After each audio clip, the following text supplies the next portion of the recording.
Alrighty, welcome to today's shoe comparison video. So today we're going to be squaring off the Altra Lone Peak 7s versus the Vibram V-Trail 2.0. Both of these shoes are currently some of my favourite trail running shoes, so I'm basically going to be comparing them today, how they operate on trails, over certain distances, certain terrain, and the overall feel of these shoes.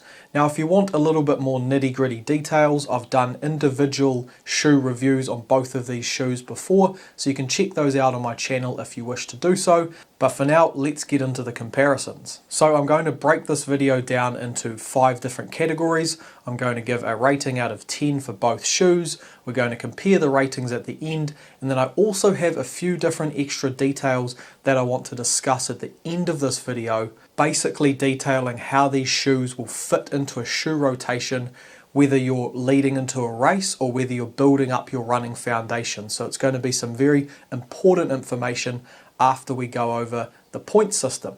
Right, so let's get into it. Alrighty, so first category is speed, and we'll get straight to the points and then we'll discuss why I chose these points. So for the Vibram, I've given them an 8 out of 10 on speed. For the Altra Lone Peak 7s, I've given them a 7 out of 10. Now to be specific, I'm talking about pure speed here. So over a shorter distance, how fast can we run in each shoe, either flat or more specifically on the trails. So the Vibram get the higher score here purely out of how they've performed while I've tested them. So I have a regular workout that I perform at a local hill. It's a 5-lap circuit around a hill. It's a steep climb to the top and then it's a steep descent to the bottom. I perform that loop 5 times. It takes roughly somewhere between 5 and 6 minutes per lap. So it's about 25 to 30 minutes of a workout. It's really high intensity, and as it currently stands, the Vibram V-Trail 2.0 is my fastest shoe over this workout. I've also taken Vibrams on the track before, doing 400 meter repeats, and they've performed really well. So that's why I've given them an 8 out of 10 in this category. I'll get into a little bit more specifics in a moment, but the reason why I gave the Ultras a 7 out of 10 is because they are quite a lightweight shoe. They have a good snappy midsole to them, so they are fairly quick. They're nimble enough to tackle technical terrain and still keep a good turnover with the feet. However, when it comes to cushioned footwear, unless you're using a super foam, they're never going to be as fast as a super shoe. So that's why I gave the Ultras a 7 out of 10 in this category. Now going back to the Vibrams, the other reason why I gave it a high score, an 8 out of 10, is because the shoes are so low to the ground. When you're hitting technical terrain, when you're running over trails or even steps, you do not have to lift your knee as high as a cushioned shoe to get the foot over that surface. So you can really stay low to the terrain and really turn the feet over very quickly, and this just adds to overall speed and just a quicker motion over undulating and technical terrain and steps and tree roots and things like that that you'll find on a trail. So over a short distance, if we're speaking pure speed, the Vibrams take the cake in this category. Next category is distance. For the Vibrams, they only get a 5 out of 10 for distance. For the Ultras, they get an 8 out of 10. So what I'm talking about in this category is just pure endurance. So for the Vibrams, because of their lack of midsole cushioning, for the majority of people, they will struggle to run long distances in these shoes without starting to feel some major fatigue in the calf muscles. And that's just the reality of having less technology through the midsole. Now, if you are a very efficient runner and you're very conditioned to minimalist footwear, then you will not have these same problems, but it does take a long time to develop endurance in minimalist footwear. Now I'm sure a Tarahumara runner would disagree with me, as they are known to chop up car tyres, a little thin slice of car tyres, attach them to their feet with a bit of wire, and they can run for days. But they are a very special example with this category. So for us common folk, us mere mortals, the Vibrams are probably not the greatest long distance shoe. However, personally, I have taken them on ultra marathons before, but that is running at a much slower pace compared to normal in a backyard ultra format. So with all that being said, the Vibrams, they are getting a 5 out of 10 for distance for this category. Now the Ultras get an 8 out of 10. So the Ultra Lone Peak 7s, they have about a 25mm stack height. So it's not super highly cushioned, but it is high enough to carry you over a long distance, even when the legs get fatigued. Now their Ego midsole foam that they use on this particular model of shoe is a little bit more on the rigid side. It's not super plush, it's not super responsive, so it's not known for a real long distance shoe. So I wouldn't take this shoe on something like an ultra marathon, for example. So that's why it only gets an 8 out of 10 as opposed to a 9 or a 10. But it still strikes a really nice balance where you can get some good speed in these shoes for a shorter, faster workout, but you can also get some long runs in this shoe as well. The next category is versatility. Now for the Vibram, I've scored it a 7 out of 10. For the Ultra Lone Peak 7s, I've scored them a 9 out of 10. So what I mean by versatility is simply how many workouts, how many different types of terrain can these shoes perform well in. So with the Vibram, I've given them a 7 out of 10. They perform extremely well on the trails. Their grip is phenomenal. They are world renowned for their grip. So you can feel very sure-footed on technical terrain. You can feel nimble and under control. You can feel powerful on the uphills, and you can feel very stable on the downhills. Now, if you're running a sort of hybrid workout where you're running on road and trail, well, simply put, the Vibrams aren't the fastest shoe when it comes to the road or the pavement or other flat, hard surfaces like that. So that's why they only get a 7 out of 10 for versatility. Now the Ultra Lone Peak 7s, I've given them a 9 out of 10. I'm a huge fan of the Max Track grip that they use. It's very grippy, it performs very well on technical terrain. There's enough cushioning there to still get a good amount of ground feel under your foot, so when the terrain is changing textures and things like that, you can feel the change in terrain. They perform well enough over short and long distances, and they also perform really well on a hybrid workout, so they feel fast enough and enough responsiveness through the midsole to run on the road and the pavement if you're connecting from road to trail. So if you're running along the road, they feel good, and then once you hit the trail, they feel great. So that's why I've given them a 9 out of 10 for versatility. They really are a great hybrid shoe that can almost fit into any workout if need be. The next category is agility and balance. For the Vibram, it's a flat out 10 out of 10. For the Ultras, an 8 out of 10. Now the reason the Vibrams get a 10 out of 10 here is going back to a couple of the previous categories with a couple different things I mentioned. So the grip is absolutely phenomenal, it's world class, so you feel very secure underfoot. I am yet to find a shoe that has better grip than Vibrams. They are close to the ground like I mentioned, so it really takes less mental effort when running over technical terrain and making sure that you're lifting your foot high enough to get over, let's say for example, tree roots or bigger rocks or stones or gravel, or if you're running up or down steps and having to lift your foot up over each individual step. Because there isn't that extra stack height beneath your foot, you have that extra amount of agility.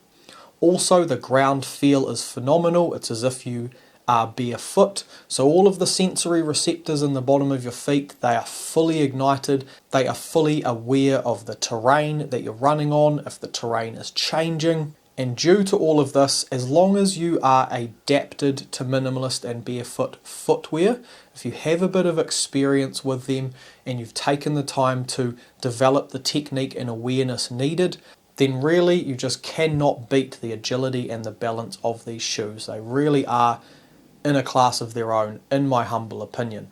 Now the Ultras, they get an 8 out of 10, so still a great score. The only reason they lose a couple of points is simply the extra little bit of midsole. There's always going to be a trade-off effect. The more cushioning we get, yes, we get energy return, we get that extra response, we can travel longer distances thanks to the addition of the midsole cushioning. All of these things are great. However, as a byproduct, the agility and the balance is slightly compromised here. But they are a 25mm stack height, so they're not overly cushioned. They still have amazing traction with their max track grip, and so you can still feel very confident in these shoes, even on technical terrain. So 8 out of 10, still a great score. Now the next category, durability. Once again, the Vibrams, they come in with a clean sweep 10 out of 10 for durability. The Ultras, unfortunately, they only get a 6 out of 10. So I want to show you now why I gave the Vibrams a 10 out of 10. So these are the very first pair I bought of the Vibram V-Trail 2.0. I bought them at least 3 years ago. I've run over 1,000 kilometers in them, and you can see there is only a little bit of wear there on the forefoot where I first strike the ground when I'm running, and there is basically very little wear and tear, if any, on the upper mesh. If you see here on the inside of the shoe, it's just starting to fray a little bit on the outside of the material, but it hasn't actually ripped through the shoe at all. It's just a little bit of the outer mesh starting to wear a little bit. Like I've said, I've run in these shoes for over 1,000 kilometers. I've really given them everything I can. I'm absolutely bombing downhill trails, and you name it, they've gone through it. And as we all know, running is not a cheap hobby. Shoes are expensive, so for bang for your buck, you just cannot beat the Vibram. They're just absolutely amazing in their durability. Now when it comes to the Ultras, I only gave them a 6 out of 10. Now if you've seen my Ultra Lone Peak 7 review, that was after about 300 kilometers in running in them, and I was very positive about them in that video. Now I still am very positive about them, however not long after I made that video, if you see here, the upper mesh started to rip, and it's just gotten worse and worse. As soon as you start getting a little rip there, it just starts to really tear open, and it's almost like a snowball effect. Unfortunately, once the rip happens, there's really not much you can do about it. There's the other shoe there. So unfortunately, I didn't get much more than 300 kilometers in them before they started to wear down. Now as it stands, I've probably still run over 500 kilometers in them, so it could be worse, and the rest of the shoe has held up really well. If you look at the outsole here, it's still fairly intact. There's a little bit of wear and tear on the outside of the foot there, especially on this left shoe. But all in all, they still have really good traction, so it's really just the upper mesh that lets the shoe down. Now I've watched a recent preview video where Altra were previewing the upcoming 2024 shoes, and they did have the Lone Peak Model 8 in that video, and by the sounds of things, Altra have been listening to the customers, and they have apparently worked on the durability issues that they've found in some of their shoes. So I am still staying hopeful, and a positive thing for us consumers, because like I said, it's not cheap being a runner, so durability really is an important category here. So 6 out of 10 for the Lone Peak 7s, but hopefully the Lone Peak 8s will be fixing that issue. Alrighty, drum roll please. So what are the total scores after 5 categories? So the Vibrams come in with a total score of 42 out of 50. The Ultras come in with a 38 out of 50. Now, before you click off this video, like I said in the intro, I have a few more very important topics that I wish to discuss, and how these two shoes fit into a weekly shoe rotation, and a couple different factors I think are really important to take note on when we're thinking of the longevity of our health when it comes to running. So let's start with the Vibrams. Like I said in the second category, distance, Vibrams are not the most favoured shoe when it comes to running long distance. If we're building up for a race, then we are trying to gradually and safely build up our weekly distance so we have a strong aerobic base that's going to carry us across the finish line. When it comes to the Ultras, they scored a higher score in distance, and this is something I want to touch on now. So if I'm not currently preparing for a race, or if I've had a little rest from running and my body is recuperated and fresh and I'm starting a new training block, I always start off with the Vibrams. Now the reason behind this is the technique that it instills in you. There really is no hiding from running technique when you're running in barefoot and minimalist shoes.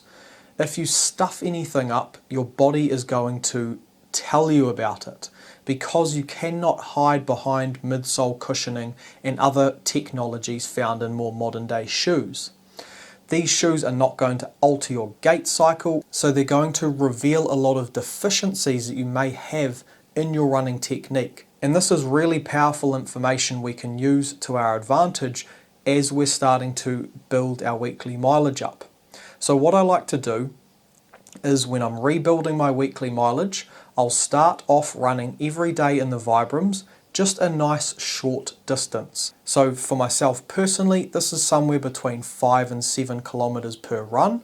I include a variety of terrain, so this is road, pavement, grass and trail. And what I do is I just run by instinct. I'm not checking my speed. I'm just running purely off of feel, purely what feels good. Like I said, somewhere between 5 and 7 kilometers. And I repeat that for a couple of weeks, just gradually building up the distance day after day, week after week, until I start to hit a little bit of a plateau, and then I start reintroducing shoes that have midsole cushioning in them. The benefit to this, I believe, is that you are building up a foundation of very efficient running technique. The Vibrams force you to land very naturally, landing either on your midfoot or forefoot.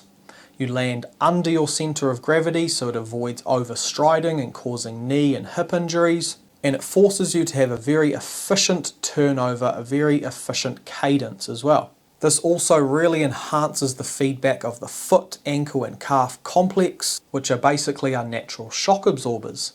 So then, once I hit that plateau, like I said, and need to start introducing shoes with more midsole cushioning, like the Altra Lone Peak 7 for example, or any other shoes that have that technology, then I'm going into this next stage of the training block with that extra knowledge in my mind of efficient running technique, which I can then carry over when I'm wearing shoes with the midsole cushioning. If I don't go through this phase, then I can tend to get lazy with my technique, and this happens to so many people and they run into injury. Now, technique is not the only factor that creates injury when running. Things like running too far or running too fast or building up weekly mileage too quickly without giving yourself enough rest or time to adapt.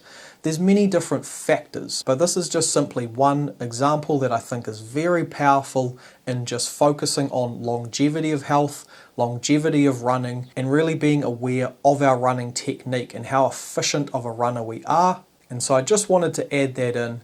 And one last thing is the overall running experience.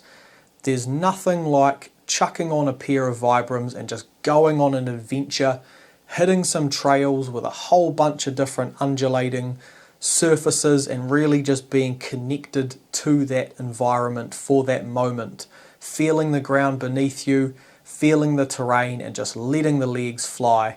It's really a great feeling.